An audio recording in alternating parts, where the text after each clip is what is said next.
Air Jesus! It's the brand new hit sneaker. The Air Jesus. All the support and the air of a sneaker, but with 100% added Jesus. It's got a crown of thorns on it. The logo should be like the Air Jordan logo, the jump man, the silhouette of Jordan jump with his legs splayed. I did a couple of doodles of it, but of it, so it, like Christ on the cross, but with like jumping with his legs, but then it looked like his legs were apart and he had the cross hanging down with like a big penis, which isn't bad, but it wasn't really the vibe I was going for. So the logo needs some work, but it's a funny idea, isn't it? A little bit sacrilegious, a little bit blasphemous, but you know, God's made up, so it doesn't fucking matter. Who gives a shit? Before I continue,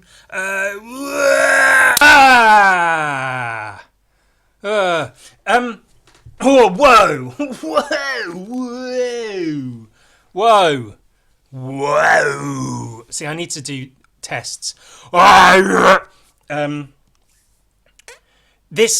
This might look different. I don't know how different it will look until I've recorded it and uploaded it or edited it. And I'm using a different camera, in case that's not fully apparent.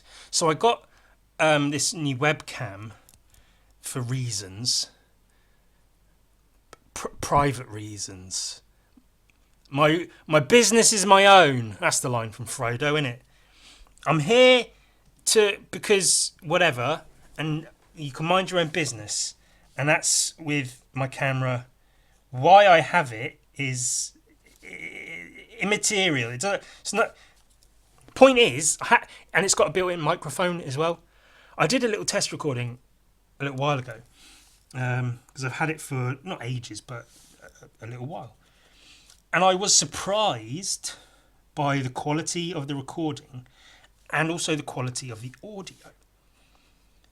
And I thought I can use it to like I say, mind your business. But also, I thought only just recently, really, embarrassingly recently, did I realise I could possibly use it to record the podcast, because I was talking about trying to find a new microphone or whatever. So it's a webcam with a built-in mic. I'm not sure how well the audio will pick up or how well the recording will do. If it can record well over a longer period of time, I don't know. But look, here's my phone, my fucking phone that I record with.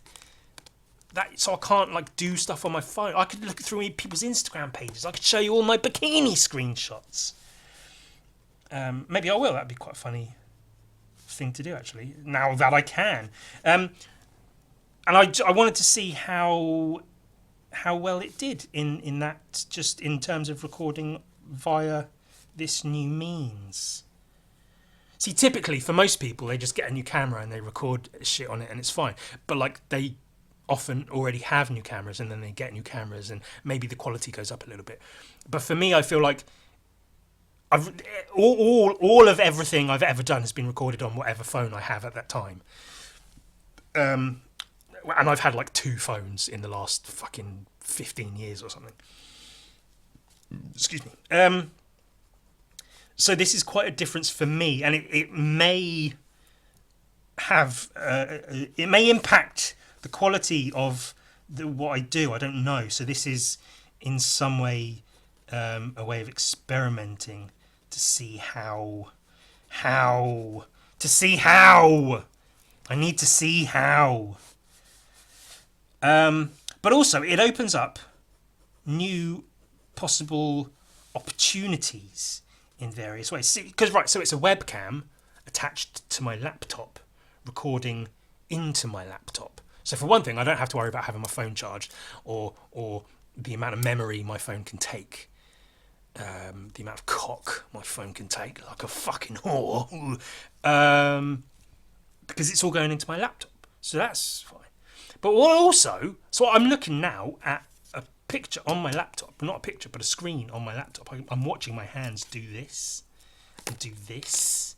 I'm watching it right now as it's happening live because it's got straight to my laptop. So I've wanted to stream or try streaming for quite some time.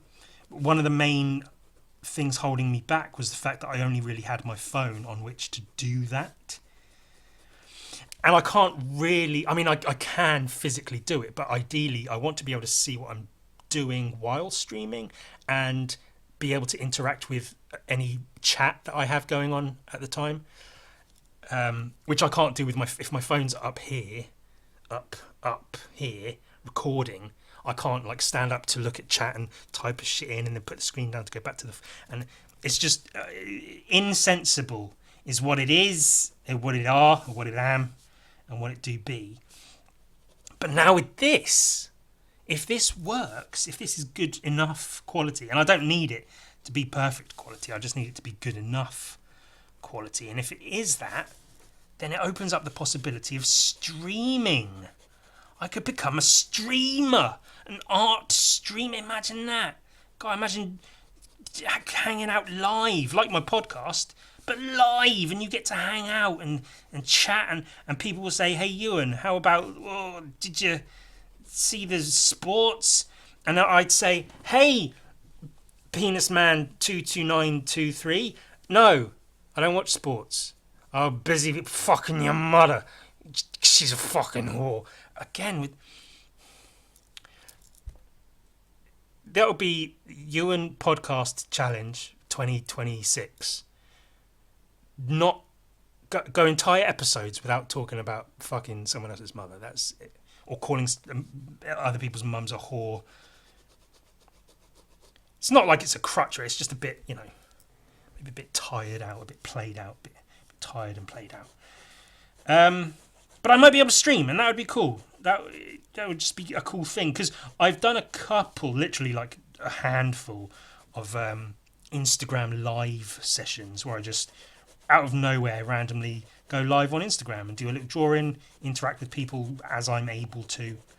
And usually if I do that, I have the phone on my tripod sort of here, so I can kind of look and see the chat and respond by speaking. But all of that will be so much easier if it's in the screen and I can see it on the screen and not have to worry about moving myself around or anything. So that's fun, isn't it? That's fun and exciting. It's fun and exciting if it works, which again sort of remains to be seen, kind of. But we'll see how it goes. There is every possibility that you'll maybe watch this and go, no, the audio's shit, video quality is not up to par.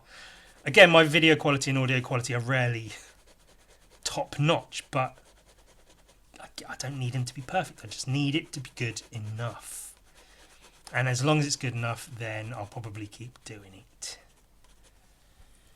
It might make things better and or easier overall. So we'll see. It might be the case that audience reaction would be a thing to look out for. If a bunch of people say the audio, the video, whatever, it's all shit, stop it now, don't ever do this again, then maybe I'll take that on board. But ultimately, I'm going to, once I've done this and I've got it in my video editing program, I'll see what's up. I'll see what the deal is. See what's good, what's not good, what works, what doesn't work. See how I'm feeling about it. And if it all looks good, then I'll keep doing it, and it'll probably be fine. Like that, probably be fine. Probably, maybe. And if not, then I'll just the next episode after this will just be back as normal, and then it'll just be the same as always, same as every other time.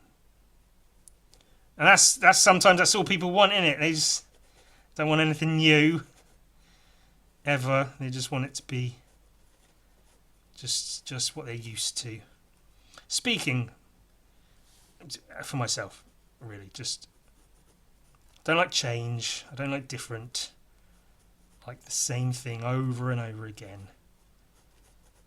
I like my art recording sessions like I like my women and my meals and my clothes. Same thing all the time. No changes. I need consistency. I need patterns. I need the same. I don't even know what I'm talking about. But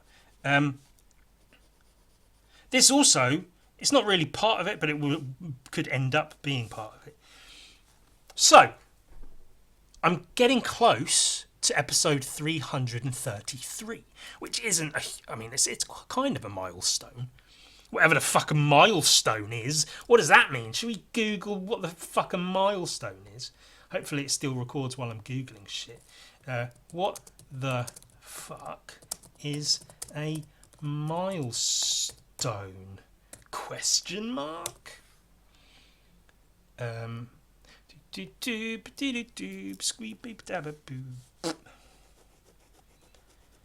then, so, I'm waiting for the shit to load. The AI thing's not even loading. Episode 333. It's come. So, for episode 300, I did a 3-hour episode. I believe I at least aimed to have it at 333 minutes. I believe that's what I did. Nope, no I didn't. I had 3 hours and... Did I say 300? 3 hours. 3 hours and 33 minutes. I believe that's what I did for my 300th episode. 3 hours, 33 minutes. 300th episode. Spectacular. Blah, blah, blah, blah. A milestone is a significant point or stage in a project or process. Milestones are used to measure progress. Yeah, but where's it come from? I should have typed in etymology. Jesus. Milestone etymology. Jesus Christ, my apologies. My etymologies.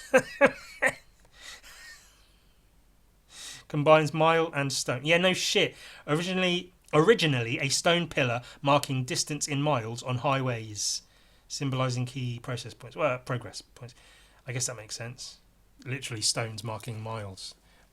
I could have figured that one out on my own, couldn't I? But I've tried doing that before and I've been wrong about the thing, and so I do aim to not assume too much, because you know what happens when you assume. You make a fucking idiot out of yourself, and you look stupid. Don't do that anymore. Episode 333 is coming up. I just thought what could be cool is if I did actually do an episode that was 333 minutes long. Now, my aim with the 300th episode and the 3 hours and 33 minutes was to, on the little time box in the corner of the here, on the thumbnail, have a little 333, and that'd be cool, you know. That'd be cool to do for the 666th episode. I might not, because that'd be a long time. Well, that would be a long time. So I worked it out, I think, and I think if I worked it out correctly, 300 minutes is 5 hours. I believe that to be correct. And then 33 minutes on top of that. So it's 5 hours and 33 minutes, which is a lot.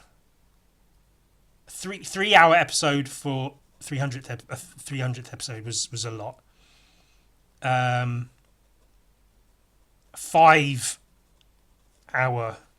and a half hour episode for a 333th episode is even more than that.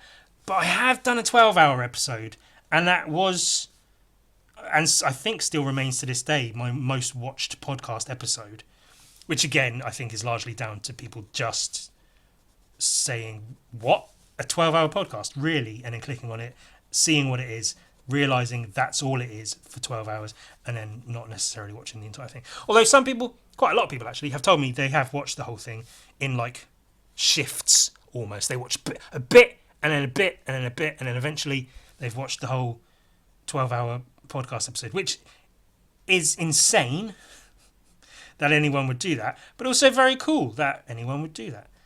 So it's, you know, it's nice. It makes me feel good that people watch 12 hours of my shit. What the fuck is wrong with you people? So in that respect, 5 hours, fucking piece of piss, really, innit? I've done 12. 5 is fucking nothing. So I guess if I was going to do 666 minutes, no, it would be 6 hours. Yeah. See, I was thinking for the 666 episode, if I get a little 666 in the corner, then see, I can do this now, knowing exactly where it is because I can see it on my screen. So I can go like, look, oh, it's a little worm. It's a little wormy, and I know exactly where it is on the screen because I can see it. Oh, look, it's my penis. Okay. So, and in my head, I was thinking if I did 666 minutes for the 666th episode, that would be 666 minutes, and then I was going to try and work out how long that would be. Probably about 10 hours or 11 hours if 333 is 5, then 66. But it wouldn't, because it would be 6 hours and 66 minutes, which would actually be 7 hours. Oh shit! I won't be.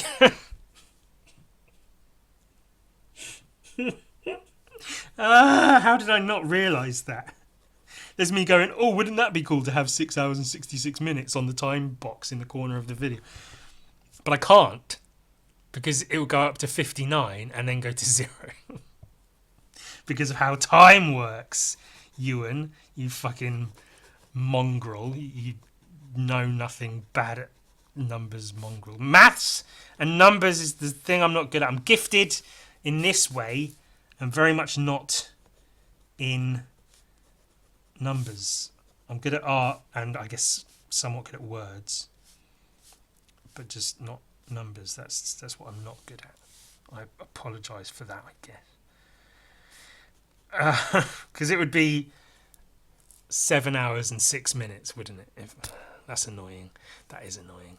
I could get 6 hours and 6 minutes. Maybe 6:06. I think that's maybe the best I can do. I don't know.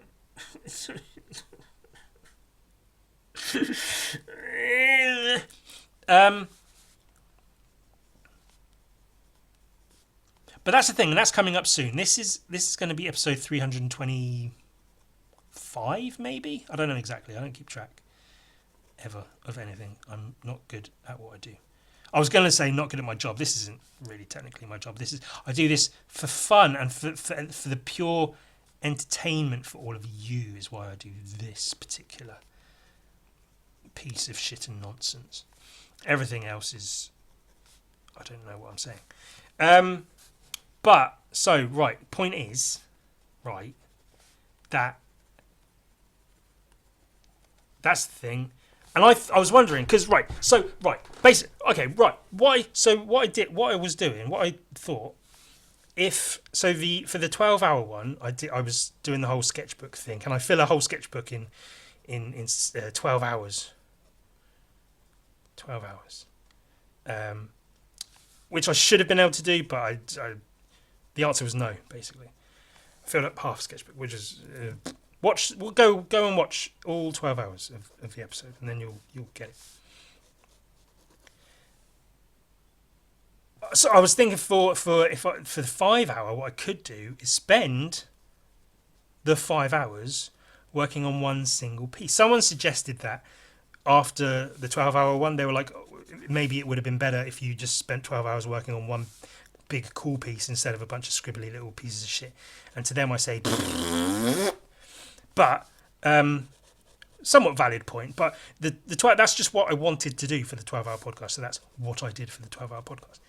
But I am thinking for the 5.5 hour 333rd episode spectacular, is to do one piece, to work on one piece. And I was racking my brains. I was thinking I could, I could do a page, gun Viking page or something. Like, I could spend 5 hours on one gun Viking page, depending on what's on it.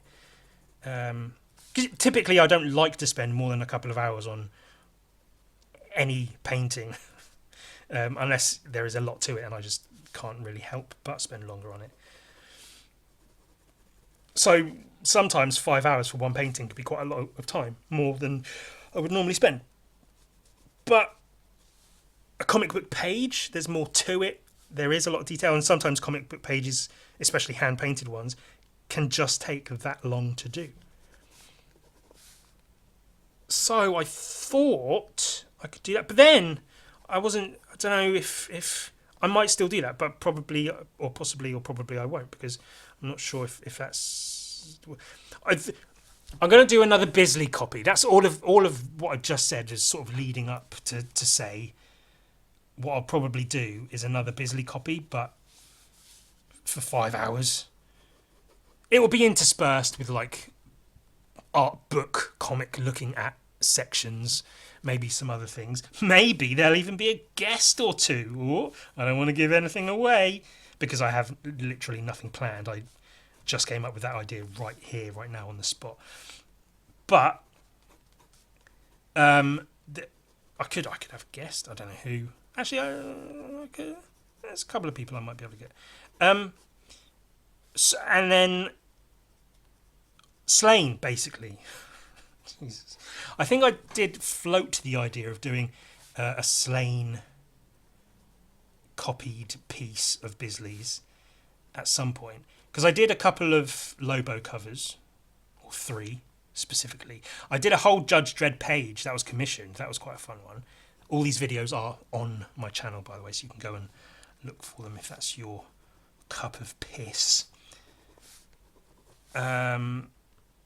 And I thought it would be cool to do like a Slain, a Bisley Slain, got like a proper fucking, maybe bigger than I normally paint, maybe not. I don't know. I'll figure it out. But I think that would be cool, because I could really get some solid like detail and rendering done in 5 hours, or it'll probably be closer to 3 or 4 hours in terms of actually painting. Again, art books, comics, whatever I end up looking at. Also, guest spots that take up time. I don't know. And that could be fun.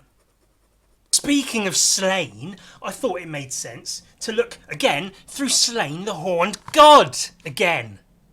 Only joking. We're actually going to look through Judgment on Gotham again. Only joking. We're actually going to look through the French translated version of the Intergalactic Adventures of Zach Ridley again. Only joking. We're actually going to look through my Sludge Life, Ghost Sludge Life photo album again. Only joking. We're actually going to look through this version of Slain the Horned God again. Only joking. We're actually going to look through this version of Judgment on Gotham again.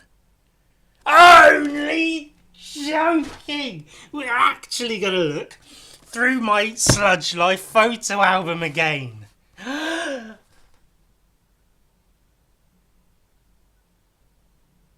Somewhat recently, again, I returned once again from the Sam's house in the Wales. As you know, Sam's my best friend in the world, in the whole wide the earth. And he has access to machines that allow you to play certain video games that I don't have access to. One of those is Sludge Life, which he showed me a few years ago and said, oh, I think you might actually like Sludge Life, that he'd had for a couple of years already. And it ended up becoming the love of my life, even more so than Sam. If I was given a choice... Sorry, I got a lot of phlegm. I apologise. If I was given like a Sophie's Choice, you kill one, Sludge Life or Sam, I'd probably pick Sam and keep Sludge. But then the issue there being, if Sam's gone, I can't go to his and play Sludge Life. But then if Sam's gone, I can have his computer and play Sludge. It all works out for the best. I'm joking, by the way. Sam's my favourite thing in the world.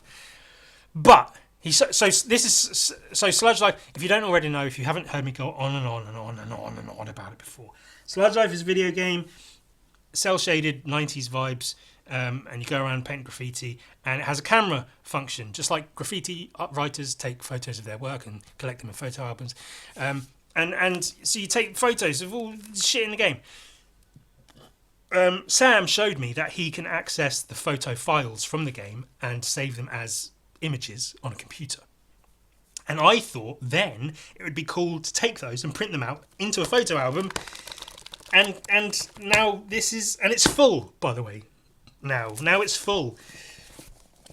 Because I've gone to Sam's another time and I've come back with more photos, and now it's all. So this is it now.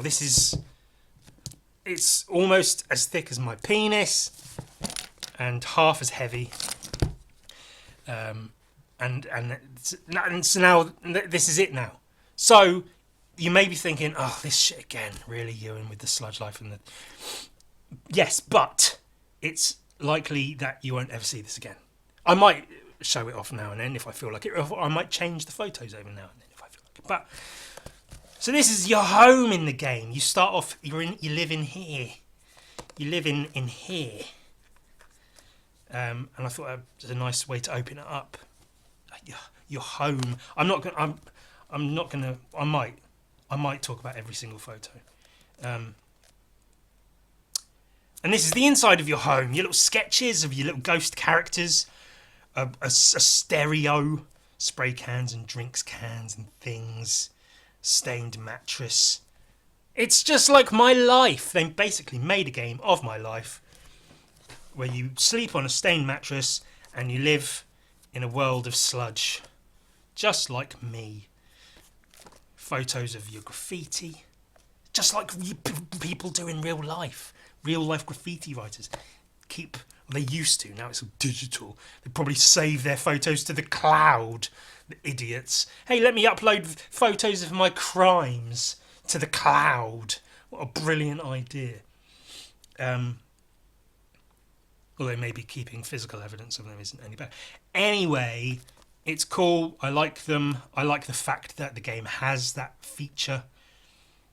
In the game, taking photos is fun and it's just a thing you can do. But also, when you hold the camera up, these little spray can icons become visible where you can paint graffiti. So it does have an actual in-game use. It's not just a fun thing to do. But fuck, whatever. Graffiti. You paint graffiti on a bomb, then you can press the button on the bomb and blow the entire place up. That's actually the canon ending, because there's 3 endings for each game. There's 2 games.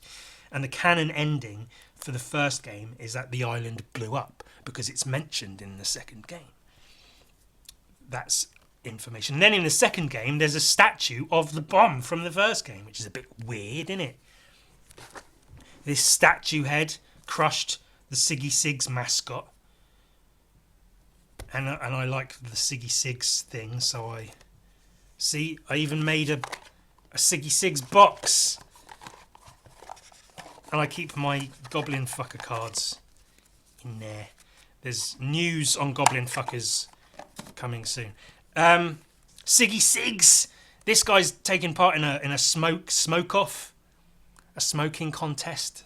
That's a thing in the game. See, some critics of the game who think it's shit, who are idiots, they say, oh, haha, yeah, everyone smokes, we get it, that's immature, why does everyone smoke, that's boring, and it's pushing smoking onto people or whatever. But that's the point. The point is there's this company, this big evil corporation that owns everything, and they are currently trying to advertise cigarettes to children. So smoking... Also, I think people who make comments like that, like, oh, why is everyone in the game smoking? And everyone in the game is smoking. Not everyone, but basically everyone. probably come from more privileged backgrounds, because if you are working class or less than that, everyone smokes. Fucking everybody smokes. Mums, dads, their children, their mums and dads, grandparents, the children's children, babies and toddlers. Fucking everyone smokes. So having a game like this, where not only do people smoke, but the corporation is actively pushing cigarettes on everyone, including children, as part of the plot of the game, it makes sense. So to criticise the game by saying, oh, everyone smokes, it's so cheap and humourless and blah, blah, blah, it's fucking stupid. Because it's... Look, toilets with poo in them! That's what, look, he's sat on a toilet. Oh, I think this guy, if you talk to him, talks about it feeling like his anus is bleeding. We've all been there, haven't we, eh? Sometimes more than I'd like to admit. Big Mud, I don't want to go without mentioning him, the rapper in the game who actually has music in the game you can listen to and download. I have it downloaded on my system. More poos. Like this poo's in the shape of a big frowny face. There's a little fly on the toilet as well. The flies actually buzz around. You could pee in toilets. Any open toilet that doesn't... I think you can pee on the poo. Any open toilet can be peed into. But it's a fun, interesting little mechanic of the game, isn't it? There's a snake in that toilet, and there's a snake in that toilet. But it's a poo snake. There's a fucking poo snake. Mosca. Now we're getting into the... See, that's like the introduction. This is like the vibe of Sludge Life. And now we're getting into like the meat of it. These are the other writers that you meet. The meat that you meet in the meeting meat of meats. Meat. This guy's name's Mosca, and he's a fly man. And look, there's two flies having sex. And then maybe they're his parents. Your collaborative pieces. Some of his graffiti. This is Double, or Double Double. I'm not quite sure if their name is one or both. It's two twins that paint graffiti together, and each of them is missing an eye, but like the opposite side. And so they paint this character of like this conjoined cat thing with a missing eye, because they're sort of on that, and then that's quite cool. They're actually some of my favourites from the game, because they've got a really solid story. Like a lot of the writers are just like this goblin called Uzi. He plays a big part in the second game. There's this guy called Hands with big hands who paints hands and writes hands. And he paints a big giant middle finger that you can only see at the very end of the game, that he mentions at the beginning of the game. And then at the end of the game, of one of the endings, you fly over the whole island and you fly over the basketball court and there's a giant middle finger that he's bad. It's brilliant. But they're just like, you know, they're taggers and they have their stories. But so these two, so they're two twins, they paint together. They don't like you at first, but you end up winning them over, kind of. But then by the second game, they paint that's in their bedroom. But then... this is in the CEO's tower in the first game, a piece of artwork by them that he's purchased. So they've kind of like sold out in that way. It's a bit... and then by the second game, one of them really has sold out. They split. They no longer paint together. So this one has taken a job in the big corporation offices in their graphic design department, helping market cigarettes to children, because she's sold out. But this one is staying true to the graffiti ways and the graffiti life, and she paints Dolo now, like Double but solo, Dolo. She paints a single cat character, and that's cool. And they both speak ill of each other. This one's like, oh, she's sold out, she's a corporate puppet now, and this one's like, well, she's childish, she still wants to run around painting on walls and not actually making money. But this one at least says, I do kind of miss my old life, though. It's, you know, this corporate life is a bit wank, a bit shit, bit shitty, piss shit wank. So maybe there's hope for her. And that's all of that is there without much, almost no animation, minimal dialogue, just little bits and pieces that you sort of put together from context clues and what they say, and it's cool. It's easy to pass Sludge Life off as just some weird, silly little indie game, but there's some fucking substance to it, man. Uzi, he's a fucking gangster. He's a G. little goblin fella who writes Uzi, paints Uzis. And then he gets arrested in the second game. Spoilers, I guess. So he paints all over the Klopp's shop, the police station, in broad daylight. Gets snatched up, put in prison, almost like he meant to do it. And that has part of the story of the second game. Is part of it. Hans, his name's Hans. He's got big hands. He paints hands, and that's Tia. She's an old head. King Eyes. He's also old. So old, he's got a beard. What kind of cunt has a beard? No, he smokes as well. You can have his eyes. See, he pulled his own eyes out, put them in a jar, and you can take them. They're an item. They're a usable item in the game. Buns, he's in the demo. There's a demo between the two games for the second game, and it sort of kind of takes from the first and feeds into the second. It's quite a nice little transition. And you meet him in the demo. Buns. He's got a bun, and he paints bunnies, and his name's Buns. Buns. He smokes cigarettes too. So does his bunny, so does this cat. You can give that cat a cigarette because it's a cool cat. Because you can do that. You can give cigarettes to people and spread the love. Slug. I do like Slug as well. Slug is a big fan of Ghost, who is your character. Your character's name's Ghost. Hence all the shit that I put on here. Hence because you write Ghost and you paint these little ghosts around.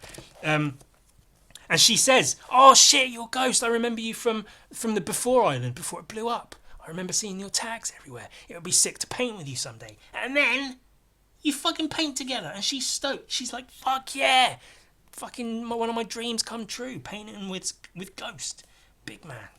I like her graffiti. I like her style. I like that she paints slugs and she hangs out with these slugs. There are these slugs all over the place in the games. They're called banana slugs. You can eat them. Peep, he's a cute little guy, the bird man with a tiny little bird head, and he says peep. His piece. See, every writer paints their own pieces, but they also have a piece that if you get enough reputation in the game, then you can paint with other writers, and then the more reputation you get, the more writers you can paint with. So the collaborative pieces you do are on these huge billboards, and that one's really fucking cool. It's like his bird with a sword in its hat, and then a nuclear cloud that you paint in the background. It's pretty fucking tight. Ovni the alien shows up. You paint a piece with him. He paints aliens because he's an alien who also smokes. See, everyone smokes, but it's okay. Drawings. So that's a bunch of the characters. Then there's just stuff. I love the stuff in the game. I fucking love it so much. Hence all these photos of it, because it's made by artists, predominantly Terry Velman, the artist, and Dose One, the rapper, musician, musical creator, writer, guy. So it's a game made by artists. So there's a lot of art to the game, even seemingly simple stuff like this, drawings on clipboards that are throughout the levels on the games, the environments, because it doesn't really have levels. Each game is one set place that you can run around. Even the interiors are all there. You can go in and out of places, and there's no loading screens or anything. It just is the setting, the game. So I can't really talk about it as if it's levels or anything. It's just the environment. Fucking whatever. There's dick drawing classes you can go into, and you can actually draw dicks on the... I mean, they're pre-rendered, but you just activate them being drawn. And there's the model, the live nude dick model in the dick drawing class, and that's me crouched down with my camera, looking up at his bell end, looking up his piss hole. And this guy's drawing a dick. He's having a whale of a time. Great. More drawings. A tattoo artist. You can't like go and get tattooed. He's just there, sort of roughly animated, tattooing this thing on a guy's back. But you can go into his little place, his shipping container. They all live in shipping containers.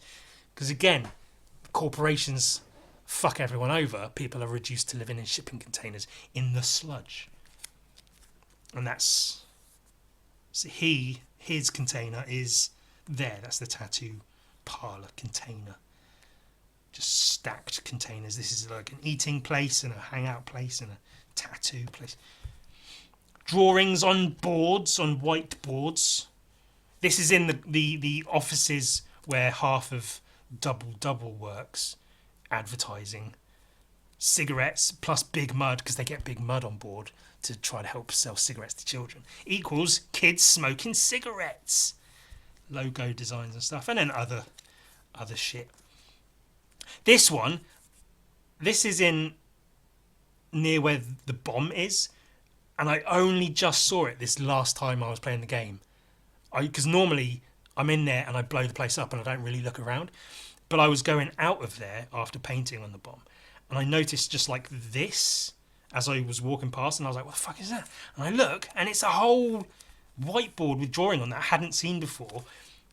If you can't see, so it's a Venn diagram, two interlocking or overlocking, over touching circles. On the left is a beaver with a guitar. On the right is a duck with a keyboard. And in the middle, a combination of those, is a duck-billed platypus with a keytar, which is really fucking funny. That's really cool. I like that a lot. It's really smart and funny. And that's just a bunch of fucking mould sludge shit. Things on tables. I love things on tables. So I took loads of pictures of things on tables. Just stuff in the environment that gives it life. I love that about this game. I loved it about Jet Set Radio 2. Nope, Jet Set Radio Future, specifically. You go down an alley and there's just stuff. There's bins and boxes, garbage cans, drink cans and bottles you can knock over and smash, paper and shit on the floor, and it's just there's just stuff. There's life in the game. There's evidence of life and evidence of just people just fucking being alive. And it only takes a little bit, like a table with some cups and cigarettes on. Just that immediately creates just people just fucking living their lives. And I think there's something great about it. And it's not just that on a bunch of tables. This one's got like money calculator things and a thermos. This has got tools and shit. This is a music production centre. There's all kinds of shit going on. There's cats licking themselves on tables. Cats' anuses. There's so many cat anuses in this game. You won't believe it. There's animals. I wasn't going to talk about every page, but there's a film you can watch in the game. There's people on strike because the corporation fucking killed the person, and then no one wants... Environments. There's environments in the game. Most of the environments I really like involve garbage. This is a room full of garbage, dumpsters and bins and boxes and trash and stuff. And then corners that have dumpsters and cones and sacks and cans and whatever. Just, there must be something to that. That I'm obsessed with dirt and filth and sludge and grime and rats and plagues and diseases. Maybe there is something to that. And so I take loads of environment photos that are just garbage mostly. But that's the shit. That's like, you can take pictures of grand architecture, and that's like, people have made that to be looked at, and it's sort of like, fucking whatever. Who cares? It's usually ugly anyway. But then it's all this shit that is just the essence. It's the texture of life. It's signs of... Well, it's also signs of decomposition and signs of, waste and mess and dirt that exists, that everyone tries to ignore and tries to brush aside, brush it under the carpet, if you will. But you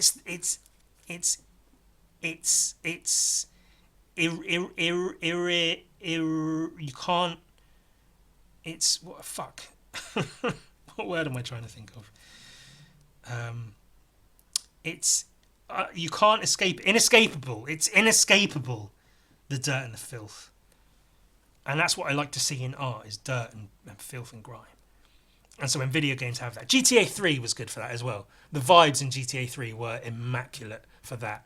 Go down an alleyway, there's boxes, there's leaves and paper on the floor. The paper's talking about like Elvis, a zombie Elvis, or Elvis alien or something. I don't know. And then most of the last of this is, so that's all like the stuff, the environments, the writers, the things in Sludge Life, and this is some of the people, the NPCs of Sludge Life, people that populate the world, people that just hang out. And some of these people have stories. This girl, woman, person, steals washing machines. And you know that because there she is with the washing machine. But below her in the building, there's this woman selling food from like a hole in the wall sort of thing. And she's talking about, oh, that woman upstairs stole another washing machine. But I wasn't going to stop her because fuck it. And actually, I kind of like that. Imagine being with a woman like that with a scar on her face that can just steal a washing machine, that can lift a washing machine away. Maybe that would be a nice thing to be around a woman like that. And then, that's in the first game. Then in the second game, they're together. They're not like together. They might be together, but they're not like touching. But they are living in a shared space in the second game. They're part of the. So they've gone from the first game to the. Which is cool. It's great. It's a nice little touch. It's a nice little detail. It's not just filling the world with a bunch of shapes of people just to take up space. It's giving fucking life to the fire. Look, this one's got a cone on them like a dog. It's still smoking though. Smoking. They're smoking. They're smoking. They're smoking. He's inside a dumpster, but he's probably smoking. Look, she's sat on a dumpster and he's inside of a dumpster. That's me, by the way. That's how I live. I live in a bin. And actually she, if you talk to her, she talks about how she broke up with her boyfriend because he filled their room with garbage.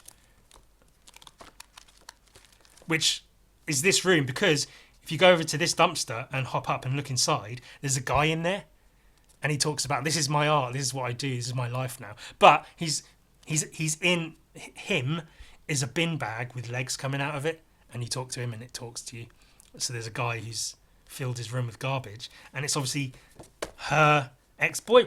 Everything's, well, not everything, but it's another nice little detail and stuff. And he's in there's a vampire. You can't actually take a photo of him because if you pull your camera up to look at him, he vanishes. Well, he doesn't vanish, but he's not visible on the camera because he's a vampire. That's how vampires work. So I was just looking at him and I had to take a screenshot on Sam's computer so I could get a picture of him. He's smoking and so is the crab next to him. She's got cats. Broken legs, broken everything. Fast food worker, fast food eater. It's funny as well because the game is set out, it's actually very similar to Disco Elysium, which everyone rants and raves about as being a fantastic game. And it is a fantastic game. It's incredible. And Sludge Life actually has a lot of similarities to that.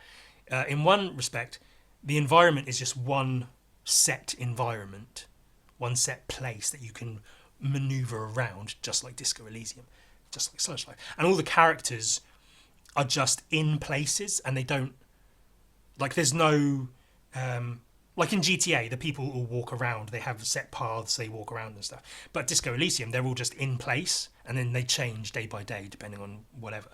And it's the same in Sludge Life. Everyone's just in place and you move around them, talk to them. They have their own little animations. Their heads will turn and follow you and stuff, and they'll talk at you. But one funny thing that is a result of that is like this guy is like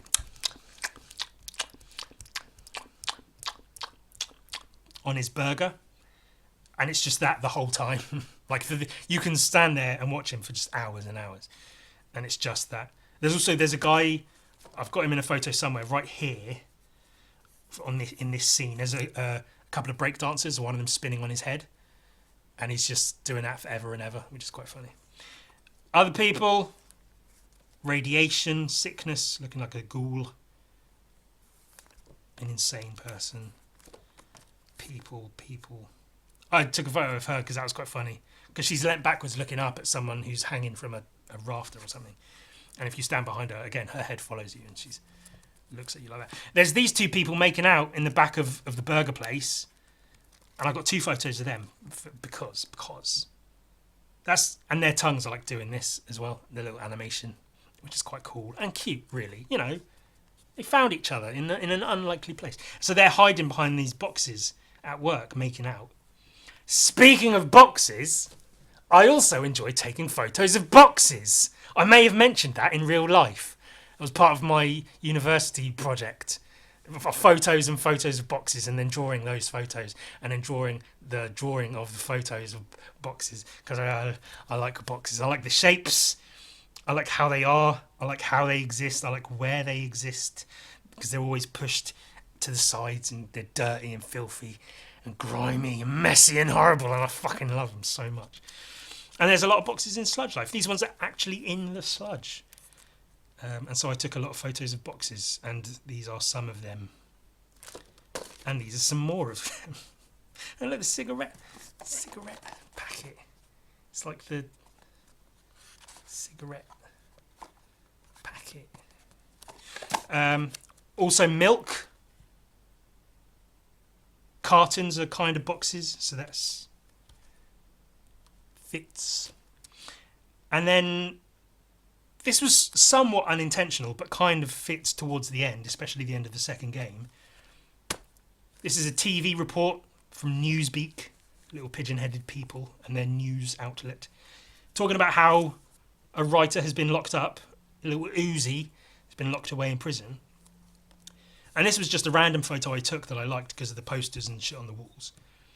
And these Grandma Loves You posters that are actually very important to the end of the game.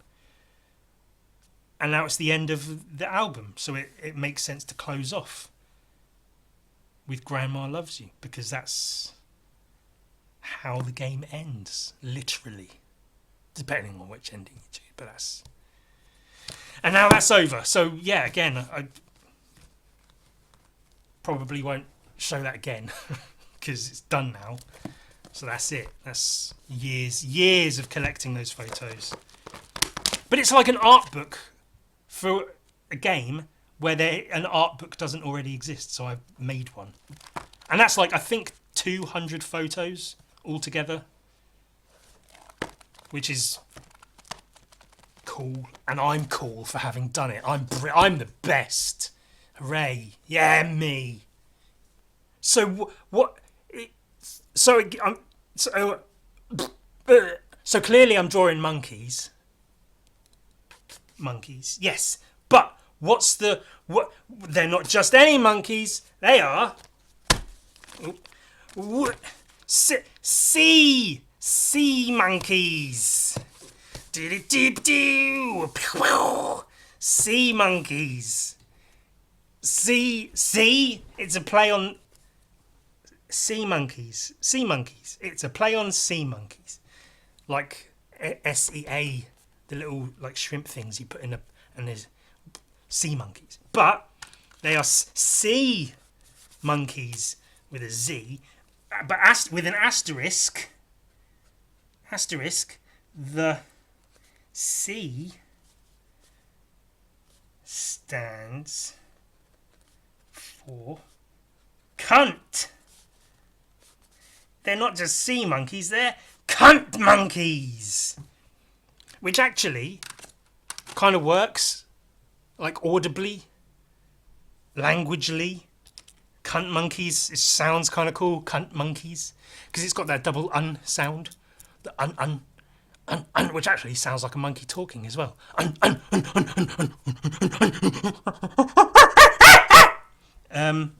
Cunt monkeys. It's my next comic. The next comic I'm coming out with is monkeys, and they're all a bunch of cunts. Or people think they're cunts until they realise, oh, actually, these are the good guys. Like Inglourious Bastards. The Inglourious Bastards within the film of Inglourious Bastards. If you just happened upon them, I was going to say if you came across them, but then that might sound like I'm jizzing all over them, which I don't and haven't and won't. If you happened upon them as a group, you might be terrified of them. You might think, who are these vile interlopers? Who are these nasty figures I've just happened upon? I almost actually did say come across that. You might be scared of them and think you're in danger, when actually, quite the opposite would be true. Unless you're a Nazi, in which case you're fucked. In which case you should be fucked. So get fucked. And then you realise, oh, actually, they're the good guys. That would be the basic premise of Sea Monkeys, the comic, which I'm absolutely going to work on at some point in the maybe near future. Sea Monkey, and that'll be on the. Do you think I'll get it published if this is on the front cover? It'll probably be like here as the tagline. There'll be a picture of these monkeys hanging out. This isn't a great example. This is just, some concept sketches. I'll do a better one here next week or never. And they'll have like chains and baseball bats, and they'll be hanging out all like smoking. See, this one's got a cigarette. See, everyone smokes. It's cool. You should smoke too. It would make you look cool. I don't even smoke. I smoked once for the duration of a packet of cigarettes. We've already been through this. I needed them for a thing, so I smoked. And they'll have like fuck on their shirt. See, he's wearing like a basketball shirt, and it will say fuck on it, and that's funny. And they'll have weapons, and they'll look nasty, and people will think they're bad. And he's got a missing tooth and all. Everyone with missing teeth looks dangerous and bad, don't they? People make judgment based on how people look. Bastards. And everyone will think they're bad. And then everyone will realise, oh no, actually, they were the good guys all along. How were we so wrong to judge these monkeys and apes? Because it will be monkeys and apes. See, this one's a chimpanzee. But this is a baboon, who is technically a monkey. I quite like drawing baboons. I should do a comic about a baboon. If I put K for if you know winky face emoji. And then I farted and my brains came out of my anus. Then but they're actually good. They're the good guys. Maybe they... See, I could have them fight fascists, but then I'm just making Inglourious Bastards, but with monkeys, which wouldn't necessarily be a bad thing, actually. I'd like that comic. If it had good drawings, I'd get that comic. If it was essentially Inglourious Bastards, but with monkeys. And that could maybe be true of anything. This, but with monkeys. The Watchmen, but with monkeys. That would be quite funny.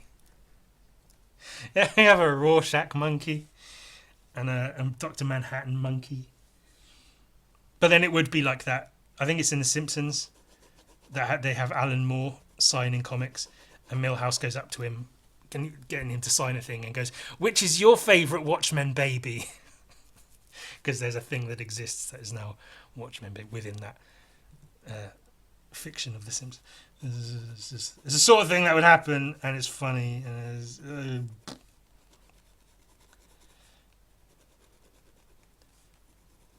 maybe they would just, every issue of the comic, something would happen.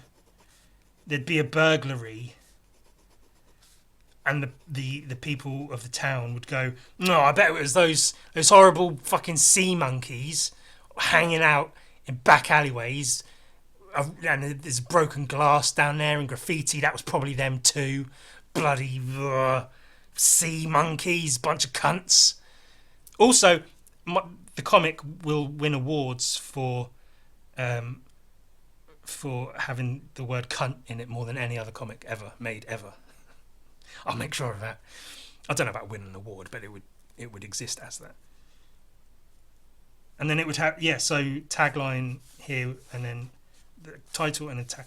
Do you think that would get published if it had the word cunt on the cover? Do you think I'd get a note saying, "We will not publish any comic book that has the word cunt on the cover"? And then I'll say, well, then I'll take my business elsewhere. I'll self-publish, and I'll sell 12 copies.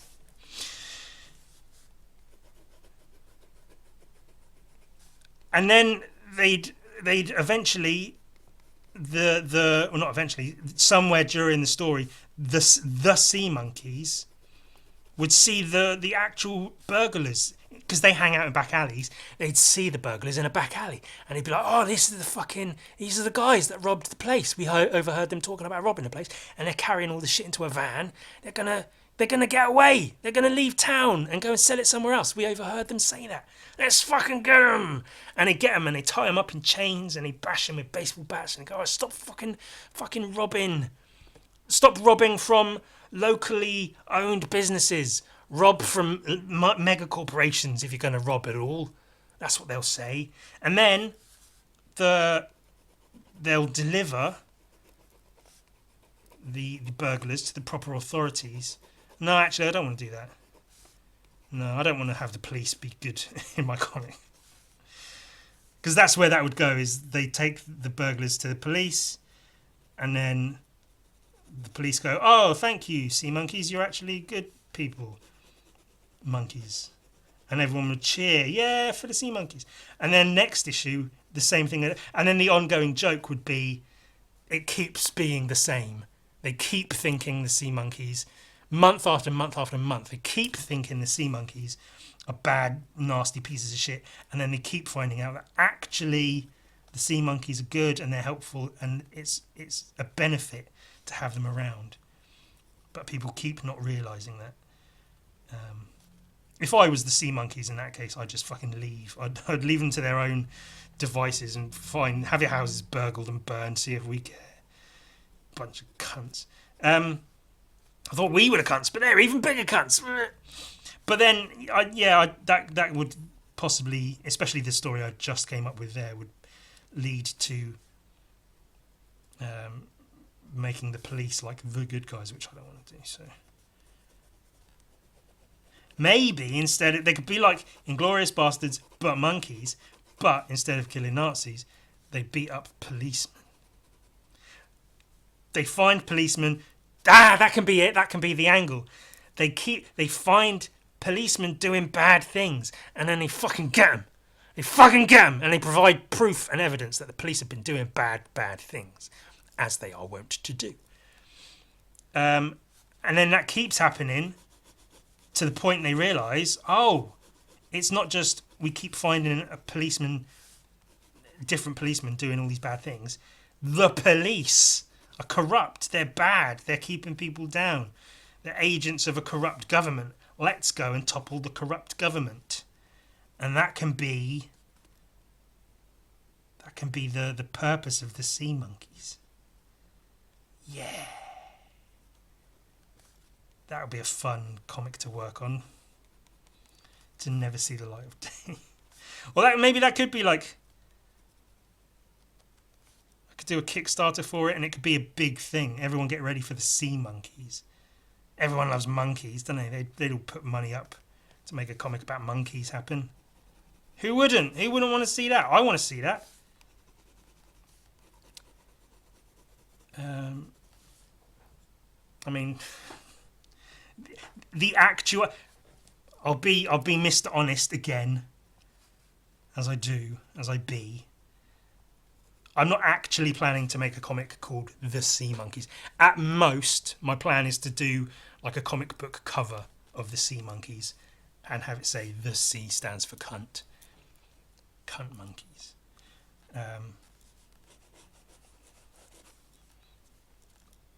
I'm not planning to do an actual comic of the sea monkeys. That's not to say it won't ever happen. It's just as of this moment, I'm not actually planning. I have too much other shit to do. Still got that Gun Viking thing going on. And I mean that as in the Gun Viking Minotaur thing. I've also got Gun Viking at large to finish. As well as other things I want to work on, as well as other things I have to work on, commissions and yada, yada, yada. It would be lovely to be able to just out of nowhere make this sea monkeys happen. Wouldn't it be nice to see some monkeys in the kind of monkey man. And then we could all be monkeys in this monkey land. Don't you know it makes it that much better when we can all be monkeys together. Wouldn't it be nice? Ba ba ba ba ba. Ooh ooh ooh ooh ah. That's monkey noise, monkey talk. I hate the shape of this monkey's head. I don't know why. I think it's too thin. Look, he's giving the finger. He's a right little rotter, isn't he? Little monkey. I'll have to come up with names for them all. There'll probably be, I don't know, 5 or 6 of the actual monkeys, the actual sea monkeys. There'll be a baboon, a capuchin, a chimpanzee, maybe a gorilla, but like you rarely see the gorilla. And when you do see the gorilla, you know shit's going to go down. Maybe with a capuchin as well. Or have a teeny tiny little... Is it the little spider monkeys? The little teeny tiny ones? A marmoset. There'll be a marmoset part of the gang. You rarely see them, but when you do see them, when you see that fucking marmoset, oh, you better run. You better fucking run when you see the marmoset. Bullies beware. There's monkeys in the air. That's shit, but still funny. I mean, I could say that about literally anything, couldn't I? Wouldn't it be nice to have the time to make or do anything that I actually want to make or do? Yeah, it'd be lovely to make a comic about a bunch of sea monkeys where the C stands for cunt. However, I got fucking bills and shit. Ever increasing bills apparently as well. Jesus Christ. Fucking... I don't want to end there. I was sort of getting towards a point where I'm ready to call it quits and say, okay, that's the episode, that's fine. But I don't want to end it on, oh, I've got bills to pay and they keep getting more expensive for no reason. As the capitalist society we live in just keeps putting the working man down. I don't know what to do about it. They could fight racists. They could airdrop from a flying monkey. they could team up with the flying monkeys from Wizard of Oz, the sea monkeys, and they could all be lifted by the flying monkeys and dropped right into the middle of one of these right-wing cunt fuck idiot ass marches with all the British flags and the St George's Cross and all those actual cunts, and then just fuck them up. just that's the start of the comic. Is the sea monkeys just hanging out, smoking, whatever, having a good time, having a whale of a time, playing Pokemons and smoking cigarettes, and then they see on the TV, oh, the bloody fucking idiot cunt march is going on down London town, and then they can give each other knowing looks, not say a word, but just knowing looks, and then they go, right, I'm going to call up Oz, and they put in like a 28-digit number because Oz is far away. It's a long distance call. I'll make a joke out of that as 2 pages just dialing the number. That'd be quite funny, actually. It would be quite funny in a comic to have 2 pages dedicated just to dialing a long distance phone number. And then they go, hey, we need the flying monkeys stat, and then they show up like this instantly at the flick of a prick. And then they fly the sea monkeys out over the town of London, drop them down, because they're monkeys, they're all acrobatic, they can drop from heights and they're fine. And they all got baseball bats and chains and fucking whatever. This is supposed to be a knuckle duster he's wearing, I don't know how clear that is. Fucking. And then they just beat the shit out of a load of bigots and racists and Nazis, let's be frank. And idiots and stupid people who think multiculturalism is a bad thing, not realising that actually every single example shows throughout time and history that cultures that intermingle with other cultures are far more prosperous and last far longer than communities and peoples that don't do that, that separate themselves into individual colours and classes. The fucking idiots, the fucking morons, the fucking bigoted, whiny, stupid little shits that think Britain has to be for British people. Oh, fuck you, you fucking idiots. Sea monkeys! The C stands for cunt.